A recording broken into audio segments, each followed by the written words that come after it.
Hey everybody, today we're going to be going over how to add and subtract whole numbers when they're in word problems. So we're going to just jump right into some examples, but what we're going to look at is kind of identifying the parts of the word problem that indicate whether or not to add or subtract, and then the addition and subtraction itself. All right, so we have the Yardley Middle School cafeteria goes through a lot of regular and crunchy peanut butter. Currently, they have a total of 9,858 ounces of peanut butter in stock. If they have 242 ounces of crunchy peanut butter, how many ounces of regular peanut butter do they have?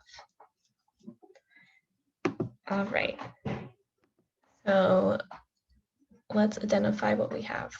We're given a total of 9,858 ounces of peanut butter, and we're told that 242 of those are crunchy, and we're asked to find how many are regular peanut butter.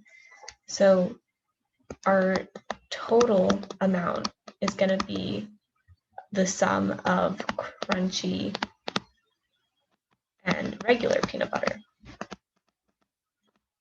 So if we want to find the regular peanut butter, we're going to have to take the total and subtract the crunchy. So what does that look like? We have 9,858 as our total amount of ounces of peanut butter, and 242 ounces of that total is crunchy. So let's subtract these. We have 8 minus 2, which is 6, 5 minus 4, which is 1, 8 minus 2, which is 6, and then 9 minus 0, which is 9. So we have 9,616 ounces of regular peanut butter.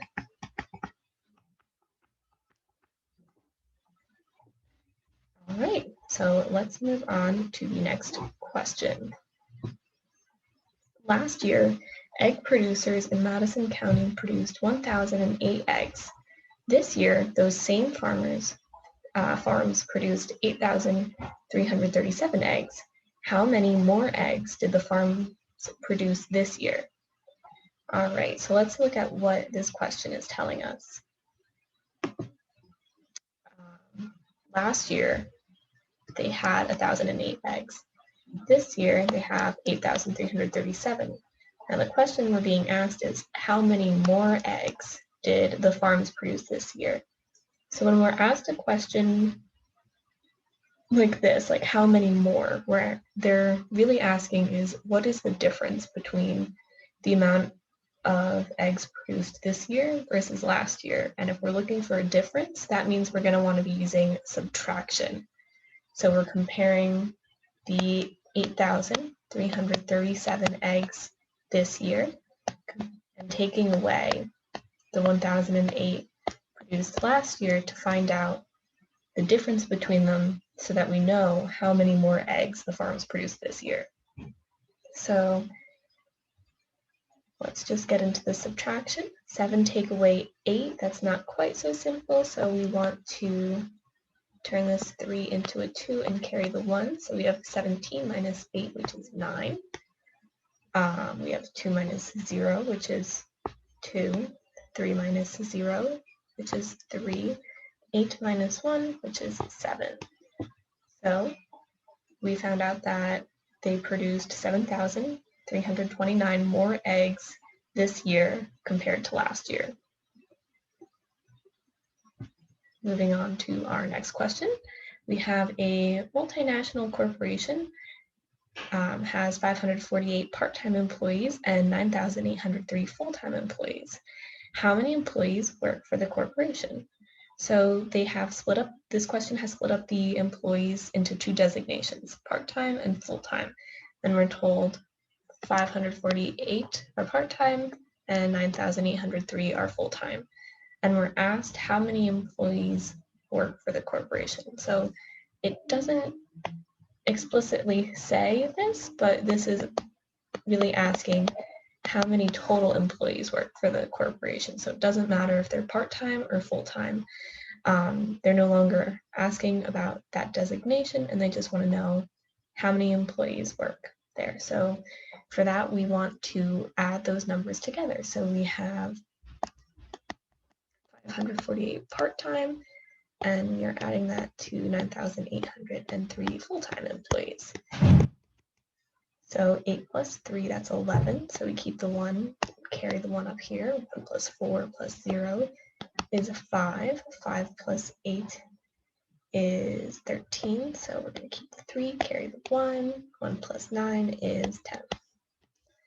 So we have 10,351 employees working for the corporation, some of which are part-time, some of which are full-time.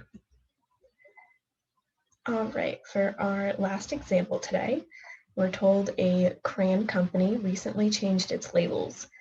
It currently has a total of 7,939 crayons in stock, 519 of which have the new label. How many crayons with the old label does the company have in stock? So this is kind of similar to that first example we went through, where we have the total amount of crayons in stock, and that's going to be equal to two designations, new labels plus old labels. So if we want to find out how many old labels there are, we're going to have to take the total amount of crayons and subtract those with new labels on them. And that's just rearranging the top equation to get that. So we have 7,939 total crayons and 519 new labeled crayons. So 7,939 minus 519. So 9 minus 9 is 0, 3 minus 1 is 2, 9 minus 5 is 4, and 7 minus 0 is 7. So that means we have 7,420 crayons with the old label in stock at this company. So I hope that this helped kind of give you some confidence in approaching word problems for adding and subtracting whole numbers.